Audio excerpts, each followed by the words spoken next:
நண்பர்கள் அனைவருக்கும் வணக்கம். இன்னைக்கு இந்த காணொலியில ஒரு அருமையான கதையை தான் நான் உங்களுக்காக கொண்டு வந்திருக்கேன். ஆக்சுவலா பல்கா துணியெல்லாம் ரெடி பண்ற மாதிரி ஃபேக்டரி இருக்கும் பாத்தீங்களா, அந்த மாதிரி ஃபேக்டரியில தைக்கிற வேலை பாக்குற பிரியான்ற ஒரு ஏழை பொண்ணு இருக்காங்கல்ல, அங்க இருக்க ஓனரையே திருமணம் முடிக்கிறாங்க. இந்த திருமணம் எப்படி சாத்தியமாச்சுன்ற மாதிரி நிறைய கேள்வி இருக்குல்ல, அதை பத்தி தெளிவா சொல்றதுதான் இந்த கதை. இந்த கதைக்குள்ள போறதுக்கு முன்னாடி நம்ம வீடியோவை இன்னும் பார்த்து லைக் பண்ணாம இருக்கீங்கன்னா ஒரு லைக் போடுங்க. நம்ம சேனலை இன்னும் சப்ஸ்கிரைப் பண்ணாம இருக்கீங்கன்னா சப்ஸ்கிரைப் பண்ணி வச்சுக்கோங்க. இதே மாதிரி நிறைய கதைகளை நான் உங்களுக்காக கொண்டு வரேன். இப்போ இந்த கதைக்குள்ள நம்ம போயிடலாம்.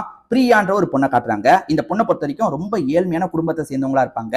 ரீசெண்டா தான் அம்மாவை இழந்திருக்காங்க. அப்பாவும் படுத்த படுக்கையா இருக்காரு. இந்த பொண்ணுக்கு 26 வயசு ஆகுது. ஏறவரையே கொஞ்சம் கல்யாண வயசு நெருங்கிருச்சு. ஆனா அப்பாவை பொறுத்த வரைக்கும் பொண்ணுக்கு கல்யாணம் முடிக்கலையன்ற மாதிரி வேதனையில இருக்காரு. அப்பா நீங்க அதை நினைச்சு கஷ்டப்படாதீங்கப்பா அப்படின்ற மாதிரி பிரியா தான் அடிக்கடி ஆறுதல்லாம் சொல்லுவாங்க. பிரியாவை பொறுத்த வரைக்கும் இந்த தைக்கிற இடம் இருக்கு பாத்தீங்களா, ஒரு பெரிய துணி ரெடி பண்ற இடத்துல தைக்கிற வேலை தான் பார்த்துட்டு இருக்காங்க.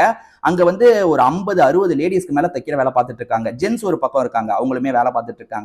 பிரியாவை பொறுத்த வரைக்கும் ரொம்ப சின்சியரானவங்க. வேலைக்கு கரெக்டான டைமுக்கு வந்துருவாங்க. அதே மாதிரி தைக்கிற வேலையை மட்டும் தான் பார்ப்பாங்க. ஏன்னா லேடிஸுங்க அங்க வேலை பார்க்குற எல்லாருமே பேசிக்கிட்டே செஞ்சா வந்து வேலை செய்யறது தெரியாதுன்னா அவங்களுக்குள்ள பேசிக்கிட்டே தான் இருப்பாங்க. ஆனா பிரியா வந்து யார்கிட்டயும் பெருசா பேச மாட்டாங்க. ஏன்னா பேசினா வந்து எல்லாருமே அவங்க ஃபேமிலியை பத்தி சொல்லுவாங்க. அப்ப இவங்களுமே இவங்க ஃபேமிலியை பத்தி சொல்லணும், இவங்க கஷ்டத்தை பத்தி சொல்லணும். அந்த கஷ்டம் திரும்பி நம்ம மைண்டுக்குள்ள வந்துகிட்டே இருக்கும். எதுக்கு அதெல்லாம் அப்படின்ற மாதிரி இவங்க பாட்டுக்கு இவங்க வேலையை தான் பார்ப்பாங்க. வேலையில வந்து ஒரு நாளைக்கே இவங்க ஒரு கூலி வந்து 400 ரூபாய் 500 ரூபாயாவது சம்பாதிச்சிருவாங்க. அந்த மாதிரி முடிஞ்ச அளவுக்கு ஸ்பீடா இவங்க தைப்பாங்க. அதே மாதிரி மத்தவங்க இருக்காங்கல்ல, இப்போ உதாரணத்துக்கு கூட வேலை பாக்குறவங்க இருக்காங்கல்ல, அவங்கள பொறுத்த வரைக்கும் பிரியா என்ன கல்யாண வயசு வந்துருச்சு, எப்பதாமா கல்யாணம் பண்ண போறேன்னு கேக்குறாங்க. பிரியாக்கு என்ன சொல்றதுன்னே தெரியல. ஏன்னா கல்யாணத்தை பத்தி இப்ப பிரியாவால யோசிக்க முடியாது. பிரியா சம்பாதிக்கிறது வந்து அப்பாக்கான மருந்து மாத்திரை எல்லாம் வாங்குறதுக்கு சரியா போயிருது. அண்ணனுக்கு செலவுக்கே சரியா போயிருது.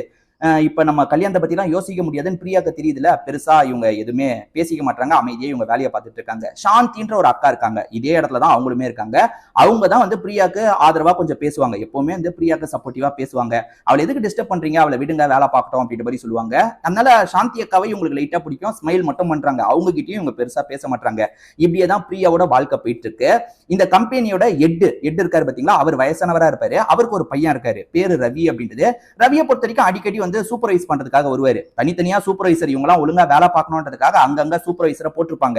அதை தாண்டி இவர் ஓவராலா பாக்குறதுக்காக வருவாரு. அந்த மாதிரி நிறைய பெண்களை பாக்குறாருல, அந்த மாதிரி தான் வந்து இவர் சாதாரணமா வந்து பிரியாவையும் பார்த்துட்டு போவாரு. பெருசா வந்து அவங்களுக்குள்ள முதல்ல ஈர்ப்பெல்லாம் கிடையாது. அவர் சாதாரணமா பார்த்துட்டு போறாரு. அவரோட வேலையா அவர் சின்சியரா கவனிச்சிட்டு இருப்பாரு. இப்போ வந்து ஒரு இடத்துல பிரச்சனை வருது. அந்த பிரச்சனையை வந்து சால்வ் பண்றதுக்கு எல்லாருமே ட்ரை பண்ணிட்டு இருக்காங்க. ஐயோ இந்த இஷ்யூ வந்துருச்சு, இதை எப்படி சால்வ் பண்றது அப்படின்ற மாதிரி மிஷின் ரிலேட்டடா சில இஷ்யூ வருது. அதே மாதிரி தைக்கிறதுலயுமே சில இஷ்யூலாம் வரும், அப்பப்போ வரும். அந்த இஷ்யூக்கு முதல்ல சொல்யூஷன் சொல்றது யாரா இருக்கும்னு பாத்தீங்கன்னா பிரியா தான். இப்படி தைங்க, அதாவது சாம்பிள் பீஸ்ன்னு வாங்க, அதை வச்சுதான் எல்லாருமே வந்து கட் பண்ணுவாங்கல்ல. அந்த சாம்பிள் பீஸ்லயே வந்து ஒரு ப்ராப்ளம் இருக்கு. இந்த ப்ராப்ளத்தை எல்லாருமே இப்படி மாத்திருங்க, ஏன்னா வந்து இப்படியே கட் பண்ணீங்கன்னா இப்படியே வந்து நீங்க தச்சீங்கன்னா ப்ராப்ளம் வரும்ன்ற மாதிரி பிரியா சொல்றாங்க. இதெல்லாம் வந்து எப்பவுமே உள்ள நடக்கும். இப்போ ஒரு மிஷின்லயே ப்ராப்ளம் வந்துருது, இவங்களுக்கு என்ன பண்றதுன்னு தெரியல. அதாவது அந்த தைக்கிற மிஷின்லயே வந்து ப்ராப்ளம் வந்துருது, என்ன பண்றதுன்னு தெரியாம வந்து வேற ஆளெல்லாம் கூப்பிடுறத பத்தி யோசிச்சுட்டு இருக்காங்க. அப்ப பிரியா இருக்காங்கல்ல, இல்ல இதுதான் ப்ராப்ளம், இதை சரி பண்ணீங்கன்னா சரியாயிடும் அப்படின்ற மாதிரி டக்கு டக்குன்னு சொல்றாங்க. அப்பன்னு பார்த்து ஏற்கனவே முதலாளியோட பையன் ரவி அடிக்கடி வருவார்னு சொன்ன பாத்தீங்களா, அந்த ரவி அங்கதான் இருப்பாரு. எல்லாருமே வந்து என்ன ப்ராப்ளம்னு தெரியாம முடிச்சிட்டு இருக்காங்க. ஏன்னா அங்க இருக்க எல்லாருமே வந்து மிஷினை யூஸ் பண்ணவங்க தான். அங்க இருக்கவங்களுக்கு எல்லாம் என்ன ப்ராப்ளமா இருக்கும்ன்றது தோணல. ஆனா இந்த பிரியான்ற பொண்ணு சட்டுன்னு சொல்லிட்டால, இவருக்கு ரொம்ப ஆச்சரியமா இருக்கு. என்ன இந்த பிரியான்ற பொண்ணு சட்டுன்னு சொல்லிட்டாலே, அப்ப இவ டேலண்டான பொண்ணு போல அப்படின்ற மாதிரி அப்ப வாட்டி இவர் கவனிக்கிறாரு. சரி இந்த பொண்ணு கிட்ட ஏதோ டேலண்ட் இருக்கு போலியன்ற மாதிரி கவனிக்கிறாரு. அடுத்தடுத்த நாள் வந்து இப்ப எல்லாருமே தைக்கிற அளவு இருக்குல்ல, அது என்னன்னு பார்க்கும்போது பிரியாவோட தைக்கிற அளவு மத்தவங்க கூட கம்பேர் பண்ணும்போது ரொம்ப அதிகமா இருக்கு. இன்னும் இவ்வளவு தைக்கிறாளே அப்படின்ற மாதிரி ஆச்சரியப்படுறாரு. இதை தாண்டி பினிஷிங்னு சொல்லுவாங்க. இப்போ உதாரணத்துக்கு வந்து அந்த துணி வந்து எவ்வளவு நேர்த்தியா இருக்குன்றத பார்ப்பாங்கல்ல, அப்படி நேர்த்தியா இல்லைனாலுமே வந்து சொல்லுவாங்க, இல்லங்க இது உங்க இப்ப நீங்க 40 தச்சிருக்கீங்கன்னா அதுல 38 நல்லா இருக்கு, 2 ரொம்ப மோசமா இருக்கு, பாத்துக்கோங்கன்னு சொல்லுவாங்க அங்க தைக்கிறவங்க கிட்ட. அந்த மாதிரி இந்த பொண்ணு 70 தச்சாலும் எல்லாமே ரொம்ப நேர்த்தியா இருக்கு, என்ன பினிஷிங் இவ்வளவு சூப்பரா இருக்கு, இந்த பொண்ணு கிட்ட டேலண்ட் இருக்கு அப்படின்ற மாதிரிலாம் இவர் கவனிச்சுக்கிட்டே தான் வந்துட்டு இருக்காரு. ப்ரொமோஷன்ற மாதிரி வரும்ல, அதாவது என்னன்னு பாத்தீங்கன்னா இப்ப இவங்க எல்லாருமே ஒரே லெவல்ல இருக்காங்க, அடுத்த லெவலுக்கு இருக்கும். அது வந்து ரொம்ப முக்கியமான பீஸ். அந்த பீஸ் எல்லாம் தைக்கிறதுக்கு ஒரு லெவல் இருக்கும். அந்த லெவலுக்கு இந்த பொண்ணை போடலாம் அப்படின்ற மாதிரி ரவி முடிவு பண்றாரு. ரவி நேரடியா, அதாவது அங்க இருக்கவங்க தான் செலக்ட் பண்ணுவாங்க, ரவி சைன் தான் மேக்ஸிமம் போடுவாரு. ஆனா ரவி இந்த பொண்ணு கிட்ட டேலண்ட் இருக்கு, இந்த பொண்ணு அந்த இடத்துக்கு போடுங்கன்ற மாதிரி சொல்றாரு. இப்ப பிரியாவா அந்த இடத்துக்கு போட்டுறாங்க. ஆனா இதெல்லாம் வந்து இங்க இருக்க லேடிஸுங்களுக்கு சுத்தமா பிடிக்க மாட்டேங்குது. என்ன அவளை அங்க போட்டுட்டாங்க, அவ வந்து நமக்கு அப்புறம் தான் வந்தா, அவளை எப்படி அங்க போடுவாங்க, ஏதோ தப்பா இருக்கு, இவன் வந்து அழகா இருக்கால, அதனால ரவி இப்படி பண்ணிருக்காரு போல, இல்ல ரவி கிட்ட வந்து இவன் நெருக்கமா பழகிருக்கா, பேசியிருக்கா அப்படின்ற மாதிரி தப்பு தப்பா பேச ஆரம்பிச்சிடுறாங்க. எந்த அளவுக்கு பேசுறாங்கன்னா பிரியா காதுல கேட்கிற அளவுக்கே பேசுறாங்க. பிரியாக்கு ரொம்ப கஷ்டமா இருக்கு. சாந்தின்ற ஒரு அக்கா மட்டும் பிரியாக்கு சப்போர்ட்டிவா இருப்பாங்கன்னு சொன்ன பாத்தீங்களா, அவங்களுமே தேவையில்லாம பேசாதீங்க, வேலையை மட்டும் பாருங்கன்ற மாதிரி மத்தவங்கள கண்டிக்கிறாங்க. எங்களை கண்டிக்காத, அவ கண்டிப்பா வந்து அந்த ரவியை வந்து கவர் பண்றதுக்கு ஏதோ பண்ணிருக்கா, அவன் முன்னாடி வேணும்ட்டே சிரிச்சு பேசியிருக்கா போல, அவனை இம்ப்ரெஸ் பண்றதுக்காக நிறைய பண்ணிருக்கா போல, அதனால தான் இப்படி பண்ணிருக்கான் அப்படின்ற மாதிரி ஓனரை பத்தி திட்டுற மாதிரிலாம் பேசிட்டு இருக்காங்க. அதே மாதிரி பிரியாவை பத்தி ரொம்ப மோசமாலாம் பேச ஆரம்பிக்கிறாங்க.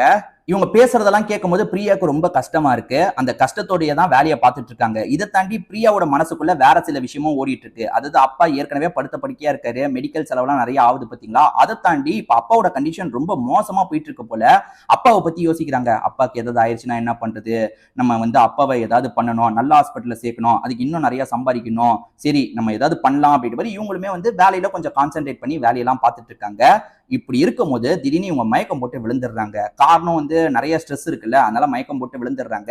அந்த சமயம் ரவியும் அங்கதான் இருப்பாரு. சட்டுன்னு என்னோட காரை எடுங்கன்ற மாதிரி சொல்றாரு. இப்ப அசிஸ்டன்ட் காரை எடுக்கிறாரு. இவர் அந்த கார்ல வச்சுதான் பிரியாவை வந்து கூட்டு வர்றாரு. பக்கத்துல இருக்க ஒரு பிரைவேட் ஹாஸ்பிட்டலுக்கு கூட்டு வந்துடுறாரு. இப்ப பிரியாவும் கொஞ்ச நேரத்துல முழிச்சிடுறாங்க. இந்த ஹாஸ்பிட்டலுக்கு எதுக்காக கூட்டு வந்தீங்க அப்படின்ற மாதிரிலாம் கேக்குறாங்க. அதெல்லாம் ஒண்ணும் இல்ல, நீங்க ரெஸ்ட் எடுங்க, நான் டாக்டர் கிட்ட பேசிட்டு வந்துடுறேன் அப்படின்ற மாதிரி இவருமே டாக்டர் கிட்ட பேசுறதுக்காக வராரு. டாக்டரை பொறுத்த வரைக்கும் என்ன ப்ராப்ளம்னு சொல்றாங்கன்னா, இவங்க ஏகப்பட்ட ஸ்ட்ரெஸ்ல இருக்காங்க, யோசனை பண்ணிக்கிட்டே இருந்ததுனால மயக்கம் வந்திருக்கு, பெருசா எதுவும் கிடையாது, நார்மலா ரெஸ்ட் எடுத்தா எல்லாம் சரியாயிடும் அப்படின்ற மாதிரி டாக்டர் சொல்றாங்க. இவருமே வந்து நான் உங்களை வீட்டுல விடுறேன்ற மாதிரி சொல்றாரு. உங்களுக்கு எதுக்கு சிரமம், நானே போய்ப்பேன் அப்படின்ற மாதிரி சொல்றாங்க. இதை தாண்டி கார்ல போனா திரும்பி ஏதாவது பேசுவாங்கன்ற மாதிரியும் பிரியாக்கு தோணுது. அதனால தான் பிரியா வந்து தள்ளி போறதுக்கு பாக்குறாங்க. ஆனா இவர் இருக்காருல, இல்ல இல்ல நான் உங்களை வீட்லயே டிராப் பண்ணிட்டு போறேன்ற மாதிரி வீட்டுக்கு வராரு. ரொம்ப ஏழ்மையான வீடு மாதிரி தெரியுது.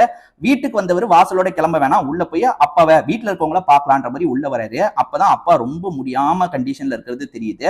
பொண்ணுக்கு நடந்ததை பத்தி அப்பா கேள்விப்பட்டோன்னா ஷாக் ஆயிடுறாரு. ஏன் ஹெல்த் நினைச்சு யோசிச்சு யோசிச்சு நீ இப்படி ஆயிட்டியாமா அப்படின்ற மாதிரி அப்பா ஃபீலிங்கா பேசுறாரு. சோ அப்பாக்கு வந்து ரொம்ப மாசமா வந்து ஹெல்த் ப்ராப்ளம் இருக்கிறத ரவியும் கவனிக்கிறாரு. ஓஹோ, இதை பத்தி தான் இவங்க மனசுக்குள்ள யோசிச்சுக்கிட்டே இருந்திருக்காங்க, அதனால தான் ஸ்ட்ரெஸ் வந்து மயங்கி விழுந்திருக்காங்க போல அப்படின்ற மாதிரி இவருமே யோசிக்கிறாரு. அப்பாக்கு நம்ம பினான்சியலா ஏதாவது ஹெல்ப் பண்ணலாம், அதாவது உதாரணத்துக்கு மேற்கொண்டு ட்ரீட்மெண்ட்டுக்கு நம்ம ஹெல்ப் பண்ணலான்ற மாதிரிலாம் இவர் யோசிக்கிறாரு. டாக்டர் கிட்ட காமிச்சிங்களா, டாக்டர் என்ன சொன்னாரு அப்படின்ற மாதிரி பிரியா கிட்ட கேட்கும்போது பிரியாவும் எல்லா விஷயத்தையும் சொல்றாங்க. இப்ப செலவாக போற அமௌண்ட்டை நான் தரேன்ற மாதிரி சொல்றாரு. இல்ல சார், ஏற்கனவே நீங்க நிறைய பண்ணிட்டீங்க, எனக்கு ப்ரொமோஷன்லாம் கூட தந்திருக்கீங்க, அதை வச்சு நான் ஏதாவது பண்ணிப்பேன் சார், ஒன்றும் பிரச்சனை இல்லை அப்படின்ற மாதிரி சொல்றாங்க. ஏங்க என்னதான் இருந்தாலும் என்கிட்ட வேலை பார்க்குறவங்க வந்து என் குடும்பம் மாதிரி தான், அதனால நான் பண்றேன் அப்படின்ற மாதிரி சொல்றாரு. இவங்களுமே வந்து இல்ல எனக்கு வேணாம், நீங்க பண்ண ஹெல்ப் போதும், இதுக்கு மேல எனக்கு ஹெல்ப் எல்லாம் தேவையில்லைன்ற மாதிரி சொல்றாங்க. எதனால இப்படி சொல்றாங்கன்றது ரவிக்கு புரிய மாட்டேங்குது. ஏன்னா ரவிக்கு அந்த லேடிஸ் தப்பா பேசினதுலாம் தெரியாது. ஆனா வந்து இவங்களுக்கு வந்து அந்த லேடிஸ் தப்பா பேசினதுலாம் நல்லா தெரியும்ல. இப்ப இந்த ஹெல்ப் எல்லாம் வாங்கிட்டோம்னா இன்னும் என்ன பேசுவாங்கன்னு தெரியாது, அதனால இதெல்லாம் வேணான்ற மாதிரி இவங்க திட்டவட்டமா மறுத்துடுறாங்க. எதனால மறுத்துட்டாங்கன்னு தெரியலையேன்ற மாதிரி ரவியும் கிளம்பிடுறாரு. இந்த இந்த டிராவல்ல வந்து ரவிக்குமே வந்து அவங்களை பிடிக்க ஆரம்பிச்சிருக்கும். ஏன்னா வந்து முதல்ல பெருசா கண்டுக்க மாட்டாரு, அங்க இவங்களை தாண்டி அழகான பெண்கள்லாம் இருக்காங்க, அதெல்லாம் இவருக்கு பிரச்சனை கிடையாது. இதை தாண்டி இவங்க எல்லா விஷயத்திலயும் கொஞ்சம் கரெக்டா இருக்காங்களே அப்படின்ற மாதிரிலாம் இவர் யோசிக்கிறாரு. இப்ப பணம் வந்து யாருனாலும் வந்து தரனா வாங்கிக்க தானே செய்வாங்க, அதெல்லாம் வேணான்னு கூட மறுக்கிறதுனால இவருக்குமே வந்து இவங்க மேல ஒரு ஈர்ப்பு வர ஆரம்பிச்சிருது. ஆனா இவருமே பெருசா எடுத்துக்கல, இவரோட வேலையை பார்த்துட்டு இருக்காரு, பிரியாவும் அவங்களோட வேலையை பார்த்துட்டு இருக்காங்க.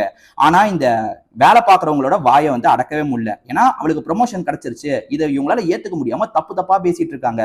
இவன் மயங்கி விழுந்ததே டிராமா தான், அவர் கார்ல கூட்டு போவாருன்றது தெரியும், காருக்குள்ள என்னெல்லாம் நடந்திருக்குமோ தெரியல அப்படின்ற மாதிரி வாய்க்கு வந்ததை பேசிட்டு இருக்காங்க. பிரியாக்கு கேட்க கேட்க பயங்கரமா கடுப்பெல்லாம் வருது. சாந்தி அக்கா எத்தனையோ வாட்டி சொல்லியிருப்பாங்க, இந்த மாதிரி இன்னொரு பொண்ணை பத்தி பேசாதீங்க, நம்ம வீட்லயும் பொண்ணுங்க இருக்காங்க, மத்தவங்க பேசினா நீங்க ஏத்துப்பீங்களா அப்படின்ற மாதிரிலாம் சொல்றாங்க. அப்படி சொன்னா கூட சரி, சில வாய் மூடுது, ஆனா பல வாய் வந்து மூடாம அப்படி பேசிக்கிட்டே இருக்கு. சாந்திக்கு ஒண்ணுமே புரிய மாட்டேங்குது. சரி, இவங்களை நம்ம சொன்னா கேட்க மாட்டாங்க, இந்த விஷயத்த நம்ம ரவி சார் கிட்டயே கொண்டு போயிடலான்ற மாதிரி யோசிக்கிறாங்க. இப்ப ரவி சாரை பாக்குறதுக்காக வராங்க. சார், இந்த மாதிரிலாம் நடக்குது, அதாவது நீங்க வந்து அவளோட டேலண்ட்டை பார்த்து தான் ப்ரொமோஷன் தந்தீங்கன்றது எனக்கு தெரியுது, நிறைய பேருக்கும் அது தெரியும், ஆனா ஏத்துக்க முடியாம இந்த மாதிரிலாம் புறம் பேசிட்டு இருக்காங்க, உங்களையும் பிரியாவையும் சேர்த்து வச்சு பேசிட்டு இருக்காங்க, இதெல்லாம் வந்து சரியில்லை சார். இந்த ரவிக்குமே பிரியாவை பிடிச்சிருக்கு பாத்தீங்களா, அதை பத்தி இவங்க கிட்ட சொன்னா என்னன்னு யோசிக்கிறாரு. எனக்கு பிரியாவை பிடிச்சிருக்கு, பிரியா கிட்ட நானே சீக்கிரமா இதை வெளிப்படுத்தலாம்னு நினைக்கிறேன், அந்த மாதிரி சமயத்துல தான் நீங்க வந்து பேசியிருக்கீங்கன்ற மாதிரிலாம் சொல்றாரு. இதை கேட்கிற சாந்திக்கு ரொம்ப சந்தோஷமா இருக்கு. அவ ரொம்ப நல்ல பொண்ணு சார், ஆனா உங்க வீட்டுல எல்லாம் எப்படி ஏத்துப்பாங்களான்னு எனக்கு தெரியல, நீங்க உங்க மனசுக்குள்ள ஏதாவது இருந்தா சீக்கிரமா பிரியா கிட்ட பேசிருங்க சார், செய்ய வேண்டிய விஷயத்த செய்யுங்க சார், அப்பதான் இவங்களோட வாயெல்லாம் வந்து நம்ம அடைக்க முடியும் அப்படின்ற மாதிரி சொல்லிட்டு போயிடுறாங்க. இவருமே திரும்ப திரும்ப அதை பத்தி யோசிச்சுட்டு இருக்காரு. ஆக்சுவலா இவரோட அப்பா இவர் சொல்றதை ஏத்துப்பாரு. அதாவது எந்த பொண்ணை நான் கல்யாணம் பண்ணிக்கிறேன்னு சொன்னாலும் அப்பா ஏத்துப்பாரு. அந்த மாதிரிதான் அப்பாக்கும் இவருக்குமான பாண்டிங் இருக்கு. பிரியா கிட்ட இதை சொல்லணும், பிரியா என்ன சொல்லுவான்னு தெரியலையேன்ற மாதிரி இவருமே பிரியா கிட்ட சமயம் பார்த்து பேச ஆரம்பிக்கிறாரு. அதாவது எனக்கு உன்னை பிடிச்சிருக்கு, நான் உன்னை கல்யாணம் பண்ணிக்கலாம் நினைக்கிறேன்ற மாதிரி சொல்றாரு. பிரியாக்கு பயங்கர ஷாக்கிங்கா இருக்கு. என்ன திடீர்னு இவர் இப்படி பேசுறாரு, எனக்குலாம் அந்த மாதிரி எந்த ஒரு ஃபீலிங்கும் இல்லைன்ற மாதிரிலாம் அந்த பேச்சை அப்பயே முடிச்சிடுறாங்க. சார் இதுக்கப்புறம் இதை பத்தி பேசாதீங்கன்னு சொல்றாங்க. ஆனா நாட்கள் ஓட ஓட இவர் திரும்பியும் பேசுறாரு. எதுக்காக என்ன பிடிக்கல, என்ன பிரச்சனை அப்படின்ற மாதிரி கேட்கும்போது, இல்ல இதெல்லாம் செட் ஆகாது அப்படின்ற மாதிரி பிரியா சொல்லிட்டு இருக்காங்க. ஏன் செட் ஆகாது, அதெல்லாம் ஒண்ணும் இல்ல, என் வீட்டுல ஏத்துப்பாங்க, நீ உன்னோட முடிவை சொல்லுன்ற மாதிரிலாம் கேட்கறாரு. இவங்களுமே சரி நான் கல்யாணம் பண்ணிக்கிறதுக்கு ஏத்துக்கிறேன், ஆனா என்னோட அப்பாவை என்னால வந்து விட்டு தர முடியாது, என் அப்பா விட்டுட்டு நான் வர முடியாது, என் அப்பாவை நான் தான் பாத்துக்கணும், என் அப்பாவையும் நான் கூட்டிட்டு வருவேன், பிரச்சனை இல்லையான்ற மாதிரி கேட்கறாங்க. அதெல்லாம் எனக்கு பிரச்சனை கிடையாது, நீ உன்னோட அப்பாவையும் கூட்டு வா, நானும் என்னோட வீட்டு ஆள் மாதிரி நான் நல்லபடியா பார்த்து பண்ற மாதிரிலாம் சொல்றாரு.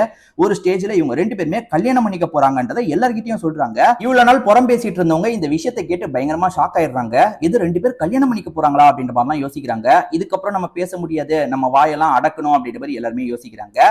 சோ அவங்க ரெண்டு பேரோட கல்யாணம் வந்து வீட்டுல சொல்லப்பட்டு முறைப்படி தான் நடக்குது. ரெண்டு பேருமே சந்தோஷமா கல்யாணம் பண்ணிடுறாங்கல்ல, ஒரு சந்தோஷமான வாழ்க்கையும் வாழ ஆரம்பிக்கிறாங்க.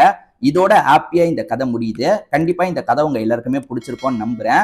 இதே மாதிரி தொடர்ச்சியா நிறைய கதைகளை நான் உங்களுக்காக கொண்டு வரேன். இன்னும் நம்ம சேனலை சப்ஸ்கிரைப் பண்ணாம இருக்கீங்கன்னா சப்ஸ்கிரைப் பண்ணி வச்சுக்கோங்க. திரும்பி வேற ஒரு கதையில நம்ம சந்திக்கலாம்.